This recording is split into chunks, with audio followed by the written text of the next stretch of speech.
कई बार क्लिनिक में ऐसे लोग आते हैं जो कंप्लेन करते हैं कि उन्हें थकान हो रही है, चक्कर आ रहे हैं, हेयर फॉल हो रहा है या फिर हमेशा ही लो एनर्जी फील होता है।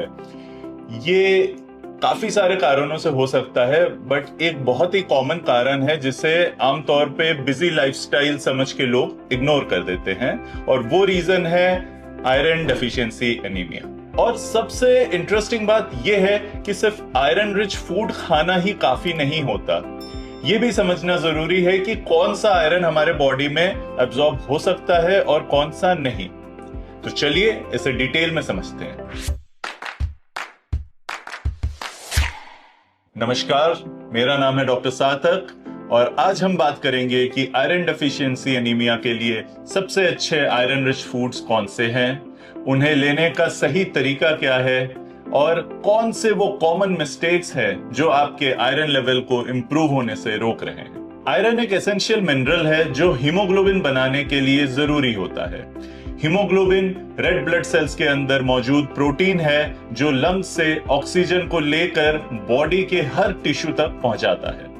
जब बॉडी में आयरन की कमी हो जाती है तो हीमोग्लोबिन का प्रोडक्शन कम हो जाता है और ऑक्सीजन ट्रांसपोर्ट भी प्रभावित होता है। और क्या आप जानते हैं कि दो टाइप के डाइटरी आयरन होते हैं, जिसमें से एक होता है हीम आयरन और दूसरा होता है नॉन हीम आयरन।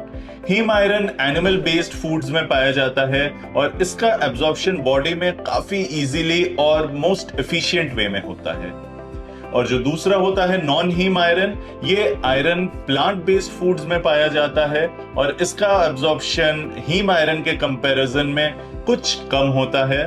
साथ ही साथ कुछ डाइटरी फैक्टर्स जैसे टी, कॉफी, कैल्शियम और फाइटेट्स जैसे फैक्टर इसको इनहिबिट भी कर सकते हैं एब्जॉर्प्शन से। चलिए अब देखते हैं आयरन रिच फूड कौन कौन से हैं।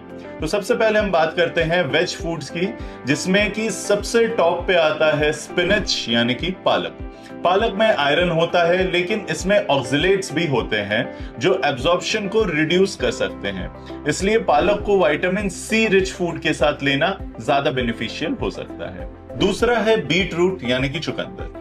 Beet root overall blood health को सपोर्ट करता है और न्यूट्रिएंट्स प्रोवाइड करता है, लेकिन एक कॉमन मिथ है कि लोग समझते हैं बीट रूट बहुत ही आयरन रिच फूड है क्योंकि इसका जो लाल रंग है ये आयरन की वजह से है, लेकिन ऐसा नहीं है।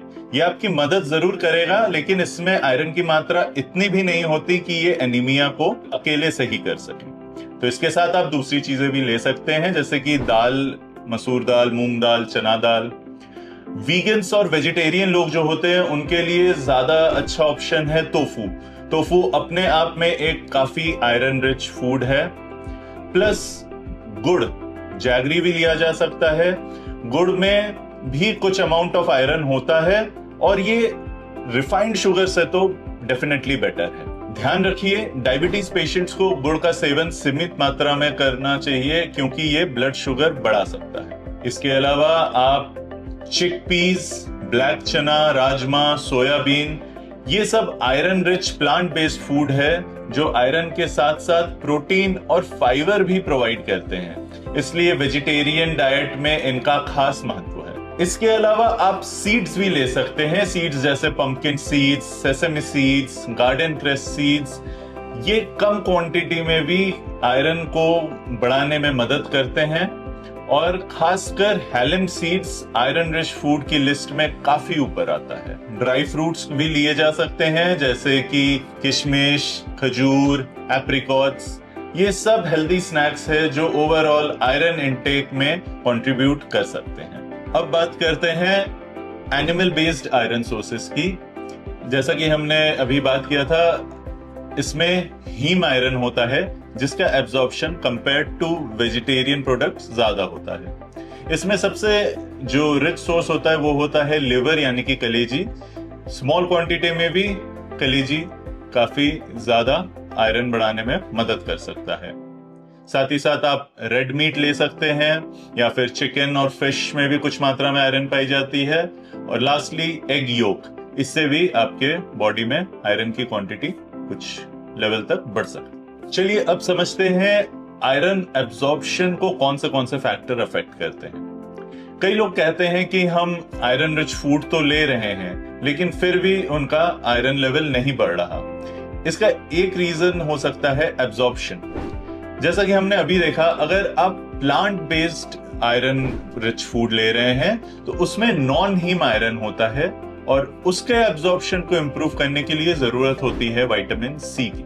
तो इसलिए जब भी आप वेजिटेरियन सोर्स ऑफ आयरन ले रहे हैं, जैसे कि पालक, दाल, ड्राई फ्रूट्स, बीटरूट, इसके साथ विटामिन सी को जरूर कंबाइन कीजिए। जैसे कि नींबू ले सकते हैं, ऑरेंज ले सकते हैं, आंवला ले सकते हैं।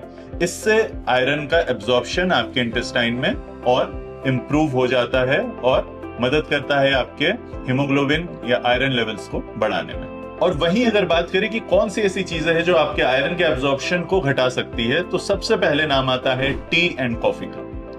टी और कॉफी में पॉलीफिनॉल्स होते हैं जो आयरन एब्जॉर्प्शन को रिड्यूस कर सकते हैं। इंडिया में अक्सर लोग खाना खाते ही चाय पी लेते हैं। ये हैबिट आयरन एब्जॉर्प्शन को सिग्निफिकेंटली कम कर सकता है। इसलिए खाना खाने के पहले और खाना खाने के बाद कम से कम 1 से 2 घंटे तक चाय या कॉफी अवॉइड करें। इसके अलावा मिल्क और calcium rich food iron absorption में इंटरफियर कर सकते हैं। इसलिए आयरन रिच मील्स और डेयरी प्रोडक्ट्स के बीच में कुछ गैप रखना जरूरी है। साथ ही साथ हाईली प्रोसेस्ड फूड्स अवॉइड करें। Highly processed foods generally nutrient poor होते हैं और हेल्दी डाइटरी पैटर्न को रिप्लेस कर देते हैं।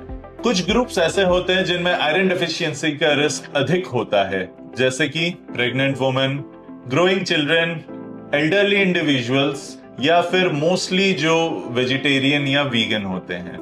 इसलिए उन्हें इन बातों का ध्यान रखना चाहिए कि खाना खाते टाइम कैसे अपने आयरन एब्जॉर्प्शन को इंक्रीज करें। चलिए अब बात करते हैं कुछ कॉमन मिथ्स जो कि एनीमिया के बारे में हम सोचते हैं। सबसे पहला कि बीटरूट अकेले ही एनीमिया को ठीक कर सकता है। तो जैसा कि मैंने पहले भी वीडियो में बताया था, बीटरूट हेल्दी तो है लेकिन ये इतना ज्यादा भी आयरन रिच नहीं होता कि ये अकेले एनीमिया को ठीक कर ले। इसके साथ दूसरे न्यूट्रिशनल प्रोडक्ट्स भी इंक्लूड करने जरूरी है। इसके अलावा एक मिथ ये भी है कि सिर्फ औरतों में एनीमिया होता है। असलियत में औरतों में रिस्क ज्यादा होता है एनीमिया का, लेकिन एनीमिया किसी को भी हो सकता है। इसके साथ ही साथ काफी लोग ये भी सोचते हैं कि पालक आयरन का एक बहुत ही रिच सोर्स है और पालक से ही आपका एनीमिया ठीक हो सकता है, लेकिन पालक के साथ साथ दूसरे न्यूट्रिएंट्स की भी जरूरत होती है। पालक अकेले एनीमिया को नहीं ठीक कर सकता। और आखिरी में एक मिथ बड़ा कॉमन है कि लोग सोचते हैं आयरन सप्लीमेंट्स इंस्टेंटली काम करते हैं। आज दवाई खाएंगे कल से एनर्जी आ जाएगी, तो ऐसा बिल्कुल नहीं है। आयरन सप्लीमेंट्स टाइम लेते हैं, हफ्ते महीने भी लग सकते हैं। इसलिए आयरन रिच सप्लीमेंट्स के साथ आयरन रिच फूड लीजिए और इसको अपने डॉक्टर के सुपरविजन में लेना ही बेस्ट है। तो दोस्तों, एनीमिया से लड़ने के लिए सिर्फ आयरन रिच फूड खाना ही काफी नहीं है। सही फूड को सही कॉम्बिनेशन में खाना और एब्जॉर्प्शन ब्लॉकर से बचना इक्वली इंपॉर्टेंट है।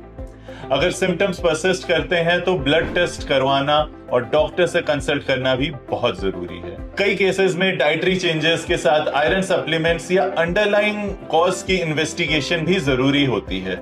इसलिए सेल्फ डायग्नोस की जगह प्रॉपर मेडिकल इवैल्यूएशन को ही हमेशा प्रायोरिटी दें। तो मुझे उम्मीद है कि आज की ये वीडियो आपको जरूर पसंद आई होगी।